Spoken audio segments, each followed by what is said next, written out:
Good evening সবাইকে। এই মুহূর্তে আমি আছি কোচি ফোর্টের কাছে। জানেন আমাদের কেরালার ট্রিপ স্টার্ট হয়েছে আজকে থেকে। তো এই মুহূর্তে আছি কোচি ফোর্ট আর ভাস্কো ডা গামা চার্চের কাছে। তো এখান থেকে বিচ থেকে যে সানসেটের যে ভিউটা আসছে সেটা একটা অসাধারণ ভিউ।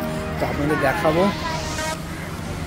এই যে আমরা এখানে আছি আর এখান থেকে ভিউটা খালি দেখুন, সবাই বসে বসে এই সানসেটটাকেই দেখছে, অসাধারণ লাগছে। এইখানে একটা অয়েল রিফাইনারি আছে আর দেখুন জাহাজ অনেকগুলো আসছে আর এখান থেকেই সানসেট। ঠিক বিচের পাশ দিয়ে এরকম পেভমেন্ট মতো করা আছে, প্রচুর লোক, প্রচুর ট্যুরিস্ট, প্রচুর লোকাল লোক এখানে ঘুরে বেড়াচ্ছে।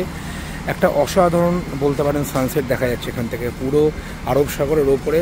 খুব সুন্দর লাগছে ভিউটা দেখুন। এখানে সামনে আমরা এগোবো, এখানে ভাস্কো ডা গামার চার্চ আছে, কোচি ফোর্ট আছে, সেগুলো দেখবো। এই রাস্তা ধরেই আপনারা এগোবো।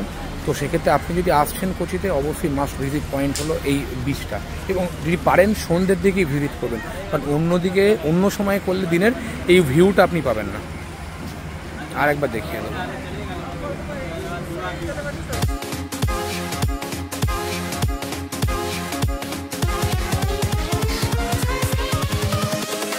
Invincible.